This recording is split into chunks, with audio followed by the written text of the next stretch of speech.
random thoughts in my head, and sometimes I let them come out of my mouth.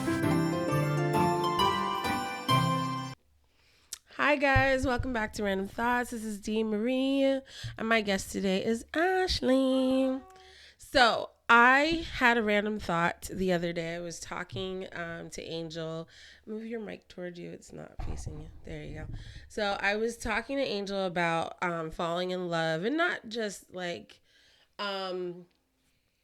well, we were talking about her dad, but we were also talking about like when you knew you fell in love with your friends, like you knew they were in love. And I wanted to ask you, being the married friend, well, I have a few married friends, but I wanted to ask you, when did you fall in love with your husband? Like you just knew, I'm in love with this man. I feel like it was a love at first sight thing. Like everybody's, I don't know. It sounds cheesy because I don't know. It feels weird to say love at first sight, but I feel like it really was. Like, because when I saw him, like I just thought that he was like, I don't know. It's different. Like, there's a difference between looking at somebody and be like, oh my gosh, they're so hot. Yeah, because that's what I felt with Angel's dad. Like the first time I saw him walking toward me, I was like, wow. But like I didn't feel like in love until I want to say it was like 3 weeks after dating.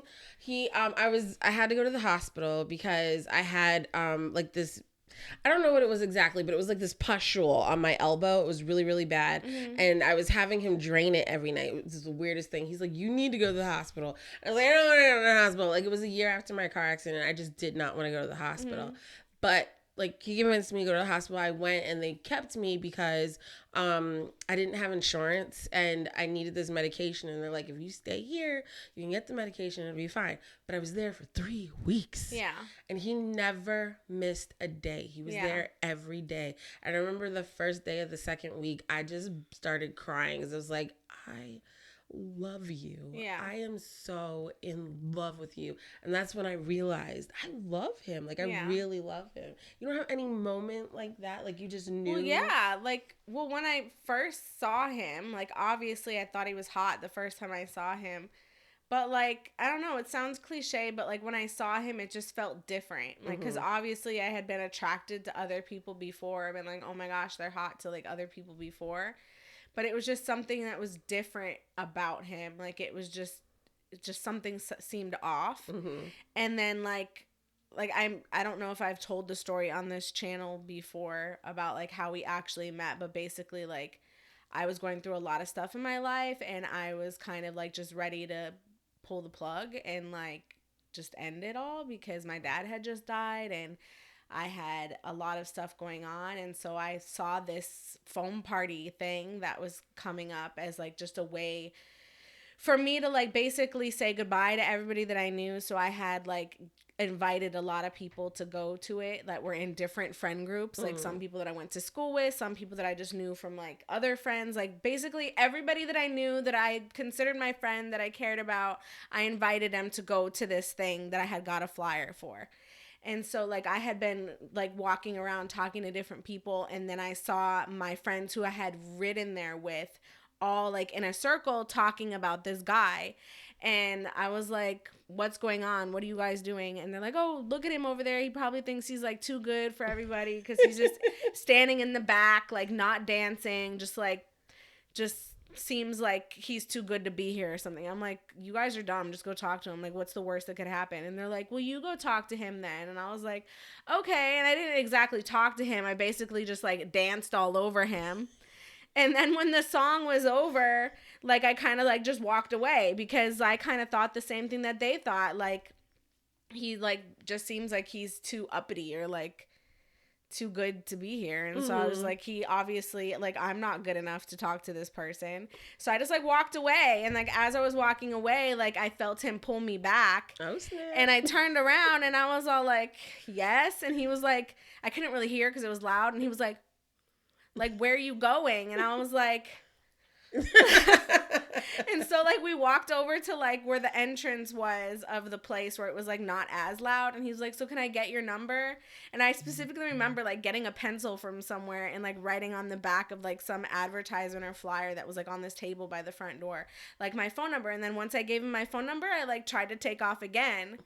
And I was like, well, have a good night. Like, I hope to hear from you. And he was like, why are you trying to leave again? And I was like, I don't know, like, don't you want to get some more girls' numbers? Like, aren't you trying to, like, you know? So you were projecting player on him when he was basically, because if I looked like him, I would be a player. Like, so, insert picture John here. Right. And so basically I was like, okay, go get more numbers, go do what you do. And he was like, can I just talk to you? And I was like, I guess. And so, like, we literally talked for, like, the whole rest of the night. And he walked me out. He's like, well, I'm going to call you and make sure that you get home okay. And I'm like, yeah, that's what they all say.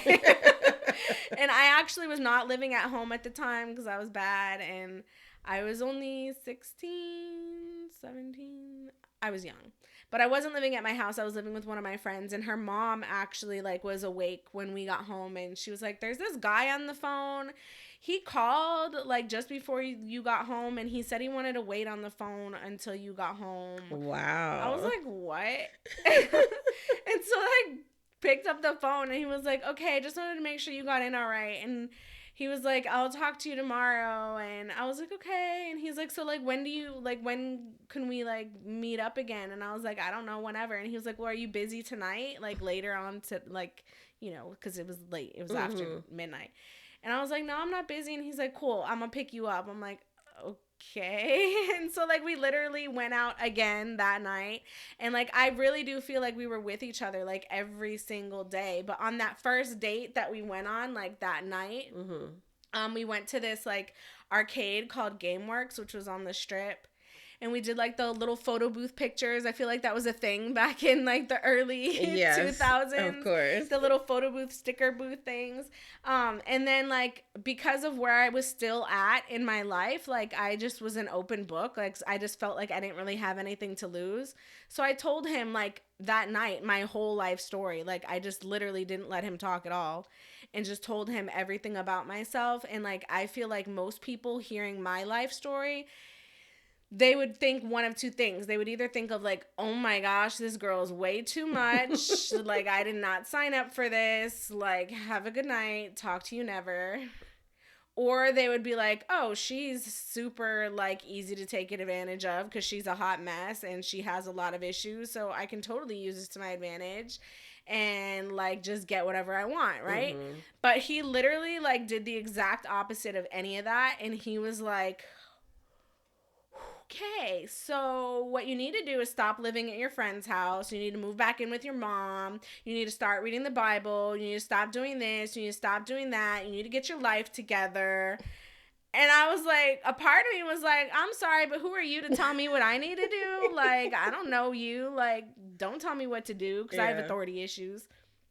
And then the other part of me was like, wow, this really hot person cares about me and wants me to do things that are, like, probably good for me. So maybe I should listen. And so, like, that night was when I knew that, like, he was different and that I don't want to say love because love is such a strong word that early. But, like, that was the most love that I felt like someone had for me that early on. Like, because I've been taken advantage a lot in my life by everyone. And so for him to, like, just selflessly talk to me the way that he was a huge, like, eye-opener. And I definitely felt like he was the one. Yeah. No, I could see that. I could see, like, falling in love after the first date, even if you didn't say it, because I'm with you. Like, even when I feel something strong, I'm just like, oh no, don't be crazy. Because I don't want to scare anybody away. Exactly. Even if I feel it. Don't be crazy. I don't want to be crazy. No, I completely agree. Okay, so other than because me and Angel were also talking about friends love. When was, like, the first time you knew, like, you had a really close friend that you were like, I love that person? All right, Ashley, tell me about when you fell in love with me and Adriana. When did you fall in love with us? I can't really figure the exact precise moment, but I would have to say it was somewhere in between drunken froyo Mexican food day, which is when like we had all went out and we had like got really drunk at this Mexican food place, and then we went and got froyo, and then also the other in like day is like the kidnapping day for my birthday, when y'all kidnapped me and did like all kinds of cool stuff for me for my birthday. So like somewhere in between then. Yeah, because I was gonna say like that's like way later in our friendship, so you should have like really loved me before then. Well, I don't think that if I didn't love you, that you would have loved me enough to do kidnap day. Exactly. I literally, while letting you think about when you like loved me, I remembered when I like was like hardcore, I love you, man. Like you specifically, not the A's as a whole, because the A's as a whole, early in our friendship, you guys had dropped off flowers and a card at my door for my birthday, and that totally had me crying, and I loved it, and I knew I loved you guys then. But you specifically. Remember we used to go to church together early in our friendship. That's kind of how we started hanging out, because you invited me to church and I was like, yes. I had a period accident at the church. You did? I did, and you saw it, and we both kind of gave each other eyes, because the church we went to is one of those ones with the seats, like regular. Why do I not remember? Chair, because you would forget everything. Oh my God. I knew you wouldn't remember this.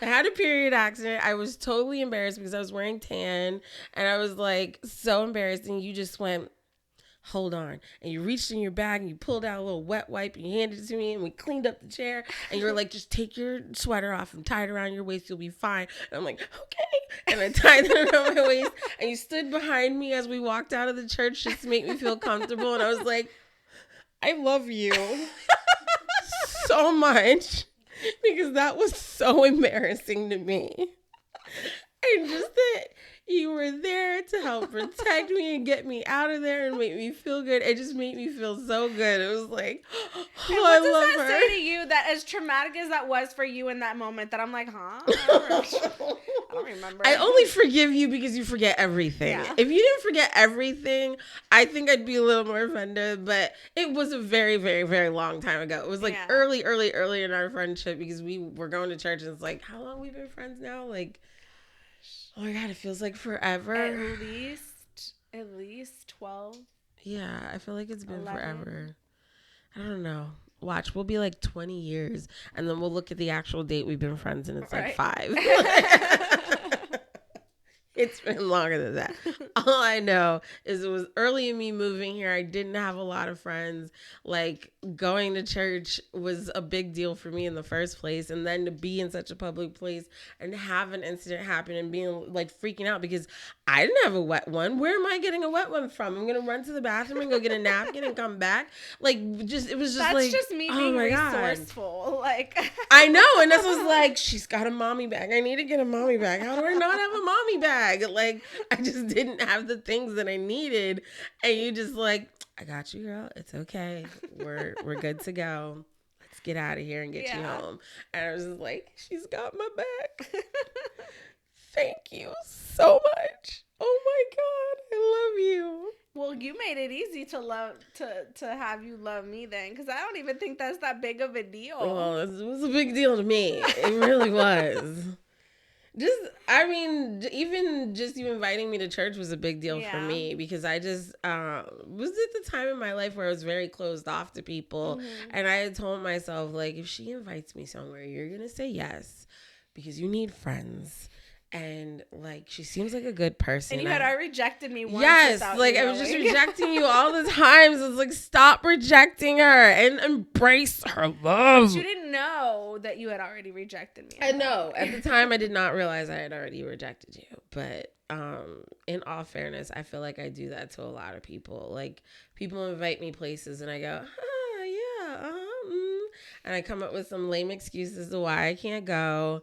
And then later I'm feeling butthurt because I'm not being invited anywhere anymore. And it's like, but it didn't show when they were inviting you. So why would they keep inviting you when you're not gonna show? Right. So I guess for me, that's one thing I'm working on this year. 2023 goals, you know? working on being open to being there. Although I will say I'm not going to be there for just anybody. It's like if I really don't want to do something. I mean, heck, I only get one yes a month. It used to be more, okay? But you were taking advantage of me. I did not. You did. You were inviting me to things I absolutely hated. And I couldn't say no, and it was really bothersome. So I had to break it down to once a month, yes. At least you get one yes a month. I really was a repeat offender. Like, I invited you to multiple things in 1 month. Yeah, you were inviting me to, like, because the first time I said it, I said that you could get 2 yeses a month. Oh, you gave me 2 at first? I gave you 2 at first. That. Yeah. And you kept inviting me to things that I absolutely hated. And I'm like, I'm revoking your 2. I don't want to do these things. Like, no, absolutely not. So I'll give you 1. So now you get 1. And it's always the movies. Like, why don't you ask me to do anything else? I live at the movies. I like movies. And I'm so like... You like movies too. You just like to talk. I like to talk, and you like to take us to a movie theater and talk. I am a huge fan of Alamo Drafthouse, and Alamo Drafthouse does not let you talk in the movies. They literally have like a whole disclaimer. Like, how fair is that? Before the movie starts, that says like, warning, you will be kicked out of the movie if somebody complains that you're talking. And Drea's like, I hate this place. I do, because I feel like I'm biting my tongue. I can't remember what movie we went to see, but there was some movie I kept... Oh my god. Oh my god. I was dying. Like, I wanted to talk so bad. And she normally ends up talking anyway, and she thinks that she's whispering, but she's really not. And then the whole time I'm sitting there like, oh, good Lord, they're going to revoke my membership. They're going to kick me out of this theater. They're going to tell me I can't be a member anymore. But yet she keeps inviting me to the movies. Like, why do we keep going back to this movie theater? Why? Why do we keep doing it? Because I'm like movie bougie now, and I refuse to go anywhere else except for Alamo. They have good food. Their seats are comfy, and I like that other people can't talk. See, and this is the problem. She gets one, because if I left it up to her, I'd have 2 movies a month. I can't do it. This is just reminding me that we haven't seen a movie in a really long time, and you're due. We haven't, because I want to see, and it's just so sad because it's January. I still haven't seen. I do want to see Avatar, but I still haven't seen Black Panther. I know. I'm terrible. I'm absolutely terrible. But we can't go because of rain. Let's go right now. Right? We can't go to Alamo. My phone? We can't go to Alamo. Why? I will talk. There's Nobody no way. will be in there. Nobody will be in there. That movie's been out forever. Girl, nobody will be in there. There is no way I will. I could literally look at the app and it'll tell me who has seats right now. Like, it'll be empty. If there's nobody there, fine. But I'm telling you, there's no way I can sit through that movie without talking. I will talk. It's gonna happen. Watch them not even be showing it anymore. See, like on Tuesday night at 10, there's only 3 people in the whole theater. You could talk. Nobody's gonna say anything. Watch them be the one Karens that are talking the whole time. If somebody snitches, there's only 3 other people in there. I will address personally all 3 of them. You got a problem? I think the only time I've been to the movies with you and Adriana where I didn't talk is when y'all took me to that dumbass Beyonce movie. What was that movie? With your girl, the Asian one. Yeah, the crazy girl. You remember? Awkwafina. Wait. Yeah, Awkwafina. Awkwafina wasn't in that movie. It's that one where Beyonce's husband was cheating, where the girl was trying to get him to cheat with her, the secretary girl. Beyonce. Yes, it was. Obsessed. That's the name of the movie. And Beyonce was in that? Yes, look it up. Obsessed. It's Beyonce. I trust you. I trust and believe. I'm telling you. Okay. It's Beyonce. And Adriana was like, I don't know if we should take you. You talk too much. And when I didn't say not a damn thing through the whole movie, y'all were like... Was she asleep? Is that why she wasn't talking? Right? I wasn't. I was bored out of my mind. That movie was dumb. What's funny, though, is I took you knowing that you couldn't not talk in a movie to, like, a showing of Moulin Rouge. And it was, like, one of those ones where you could, like, sing along and talk the whole time. And I remember you singing or talking through that one. When you were given full permission to do so. I was singing. Well, I was singing, but to myself. And I think I wasn't saying anything because I was so excited because I've seen Moulin Rouge on DVD. I've seen Moulin Rouge on tape. But I've never seen it in a movie theater. So I was just so excited. It was like a little kid seeing something amazing. It was like, I have no words because this is It was like one of those ones where they had props too, where they give you like a little goodie bag. And I did. I was doing all the stuff with the props when Yeah. other people were doing it. I was just so excited because I'm like, I love Moulin Rouge. Listen, and what other movie theater is going to show you Moulin Rouge on a big screen other than Alamo? I was so excited. I loved it. I really Stop did hating enjoy Alamo. it. It's all right. I'll try. That is my thing this year, to give you 2, but they can't both be movies. Okay. Deal. Okay. So now you guys know how I fell in love with Ashley and how she fell in love with her husband. You tell me in the comments below, like, how you fell in love with someone. Not just how you met, but how did you fall in love? Tell me your love story. How'd you fall in love? Also, I knew that he loved me because he had been staying with his mom because he had just moved from California. So he had all of his stuff there. And he was obsessed with video games, right? And he gave me his Xbox to, like, have his Xbox come live at my house. Snap. This was when I moved back in with my mom because he convinced me to go move back in with my mom and be a good girl. And he left his Xbox at my house. Yeah. And so, like, I felt like, oh, man, he loves me. He gave me his, like, most prized possession. It is serious. This is real. For sure. And how long you guys been married now? 20 years this year. 20 years, y'all. Yep. Love isn't dead. It's not. All right, guys, like, comment, and subscribe, and we'll check you later. Bye. Bye. I don't really remember the time that I fell in love with music. I do remember that when I first started listening to country music is when I guess you could say that's when I fell in love with music, when I really wanted to start listening to it more and more and really got into it.